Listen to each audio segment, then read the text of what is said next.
So a lot of people are talking about the Uvalde shooting that happened yesterday and the aftermath that came with senators like Chris Murphy and even the head coach of my team, the Golden State Warriors, Steve Kerr. So I'm here to tell you about three things and a few things that I'm personally thinking about when it comes to mass shootings and all this gun control debate that we're going to be seeing for the next couple of weeks. Number one, I just wanted to touch on this real quick with Steve Kerr. If you haven't seen The Last Dance, go and watch it. It really delves into Steve Kerr's early life and background really well. Steve Kerr is someone who has personally been affected by gun violence. His father was assassinated by Islamic terrorists in Beirut back in the 80s when there was a bunch of American and Lebanese tension with all of the stuff going on in the Middle East. So there is a lot of emotional stake here for Steve Kerr. And I just think it's a good thing to know the context behind what he's saying and why it was so powerful.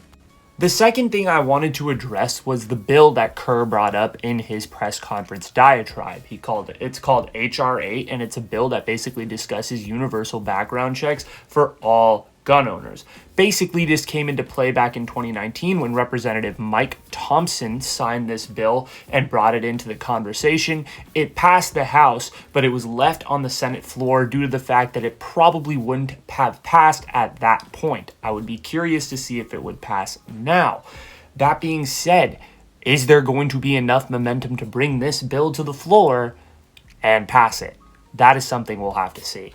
And lastly is my opinion. Anuj, how do you feel about gun control? And here's honestly how I feel. I think gun control is a problem, yes, and I think there's a lot of stuff going on with it.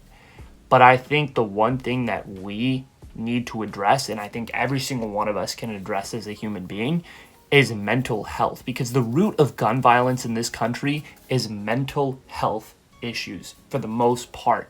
And I think for me, when it comes to problems, I like to get to the foundation and fix the foundational issues that are happening and combat it from the ground up.